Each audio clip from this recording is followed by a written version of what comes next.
Let's talk about the 4 kinds of designers there are out there. Now, this is just from me pulling from my design process, but I've just recently run into several of these kinds of designers, just even via email or in my design program. And so I thought I'd talk about it. Okay, if you have not gotten the book, let me grab this. All right, here for if you're on YouTube, I'm showing you the book. So the book is Design, Profit, and Prosper, and what I'm going to talk about is the design process model, but in terms of the kind of designer you are. So these can be ripped apart. This the design process model, the 4 steps, will also tell you what kind of designer you actually are.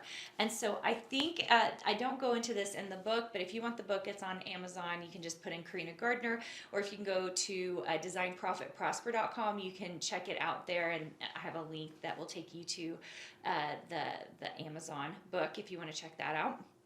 Okay, so let's just talk about them. So the design process model, let's start with the most popular kind of designer I run into. It's the designer that, I would say 80% of designers are actually this. And this is how you got into design, and there's nothing wrong with it. It's very, very exciting to me. I love working with idea people. So ideation is the first step in the design process model. Usually I call these the designer who's this, a visionary. Okay, so if you're a visionary, if you're someone who has all the great ideas, you're thinking about all the amazing new products, like that's part of the reason you're here, because you are a creative soul. And because you have this creative soul, you have these ideas. When you walk into a store, you see a product, you're like, oh my gosh, I could make that, or I could do that better, or I could add to that. And you have all of these great ideas for the future, okay? So those are my visionaries. If you are one of those designers, you can raise your hand. I am very partially visionary. I very much relate to this ideas person. I love having ideas. I love doing them. It's just very easy for me to come up with ideas for products. I'm sitting here doing a podcast and I can think of 3 things I'd love to design right now, okay? Because I have all these great ideas, okay? So if you're a visionary, kind of like just put that in your back pockets, because you have a lot of weaknesses and strengths that help you out a lot, okay? The second one is the second phase of the design process model, which is the implementation phase. So we like to call you guys implementers. I was just talking to one of my designers who is a true implementer today. I think implementers, they are the operators in their businesses. They're the people who will immediately open up Illustrator, immediately open up Procreate, or whatever they're getting in, and they're drawing and designing and doing the thing. And it's very hard to rip them apart, even for the idea stage or for any of the other stages, because they're so busy in the design work, okay? I love these people. This is the one I relate to the most as well, because implementers really get the job done. They are corporate's favorite designers because they are actually getting the job done. And some of you just love to be in the daily tasks of implementing. I will admit I'm an implementer. I am a little visionary, but I'm more implementer than anything else. I get super excited to dig into the design work, like where I'm like, I just want to make the stuff. Can I please go and make the stuff? That would make me very, very happy, okay? You know, if you're an implementer or a visionary, one is not better than the others. It's more about your styling. Like walk as you go through your day and you think about doing your design work, like where are you? What gets you excited? Is it actually sitting down to do the design work, or is it thinking and figuring out cool new ideas and products? You can see that they're both good. In fact, they're both needed. But there's one thing that gets you more excited than the other, right? Okay. All right, number 3. Designer number 3 is related to the design process model, because this is our production piece, okay? We call this person the producer. You know, if you're the producer, they are also very much a processor, but they are someone who likes to get their numbers in, and they like to get things done in order, okay? So I don't actually have on my team no, I do have one person who's a processor, and I had to think about it for a second. And like someone who is a producer, they do things differently than everybody else. They do like things in order. Right now, we are working on several wallpaper collections. Those of you who are watching our YouTube series on short-term rentals, which you can just go to at youtube.com/Carina Gardner, go check that out. It's very, very interesting and fun. You get to know me a lot better. But one of the things that we're in the middle of is I will get very much into my implementer type, persona, and get in there and be doing the design work. And then I have to spend some time being that producer and changing all the colors, getting them ready so that they can be handed off and they can be created. And I don't love being the producer. It's like the person who's changing all the colors, setting up all the files, making sure that it's ready to go. There are some people, believe it or not, who adore this, okay? I have a couple of people I know of that are like, this is my jam. I love it. Like, I think there is a definite like Zen state. I think very few designers love this, but there is a certain kind of Zen state that happens for my producers because they are able to get everything in order. They like orderliness. Does that make sense? So like a producer likes orderliness. An implementer likes like the task management. They like the operations of doing the thing.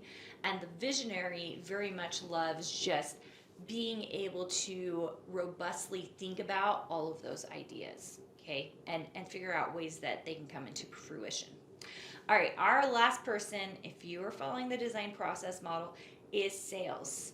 This is our salesman, or saleswoman if you want to call them that, okay? This person is very focused on usually the analytics that are going on in the business, like your design numbers, how you're selling, what you're selling, okay? And they're the person who loves like putting stuff up because they like the cha-ching. You guys know what I'm talking about. Those of you, especially on Etsy or any other kind of app where they like cha-ching you when you make money, right? Like people love that, right? That's the salesperson. Like they live for that. Like all the other things in the process happen because they like that cha-ching so much more than anything else. That gets them going. That gets them really excited. I know very, very few designers who I know lots who love the cha-ching, but like I know very few that feel like they are the salesman, that's why we emphasize what we do. And I talk about the things I do in design boot camps and design suite and definitely in the book, because most designers do not relate to the salesman. Some of you out there are the salesman. I was just talking to someone who is a salesman in my program. And what I like about it is because they're very focused on this, it's very easy to get them to make money, but we have to work on the other things like the ideation piece and the implementation piece because they're so focused on the sales piece. And I will say, you guys, that is the weakness and strength of all of these types of designers, right? These are the weaknesses and strengths of all of these designers. All of us are going to have a little bit of these things in us, but there's one that tends to be more prominent, right? There's one that feels more prominent to us, like that we gravitate to. For me, it's implementer. I can't help it. I end up always wanting to implement everything and design it, okay? Much more than being the salesman or much more than being the producer. I bet a bunch of you thought I was the salesman. No, the reason I can relate to so many designers is because being the salesman is the suckiest part. I don't enjoy it.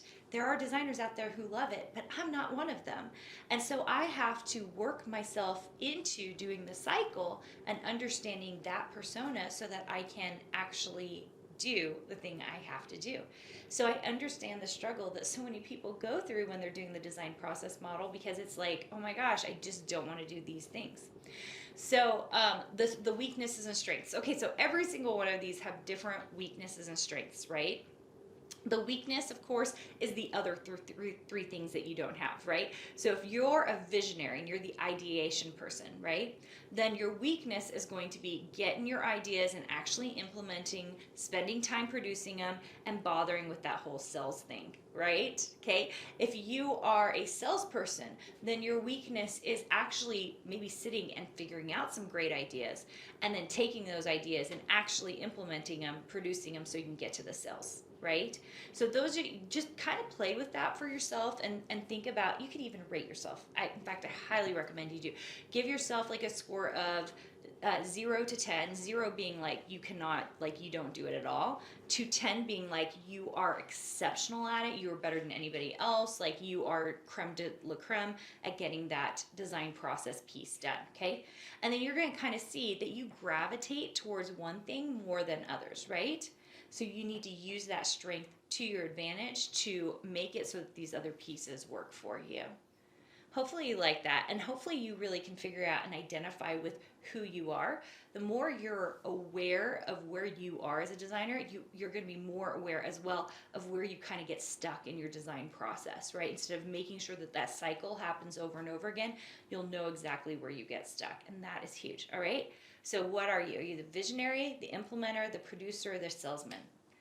That is really good information to know, because then you will be able to move forward by figuring out what your weaknesses are and trying to implement those the best you can.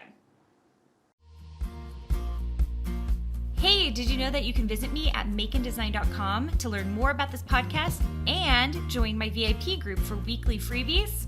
I can't wait to see you there.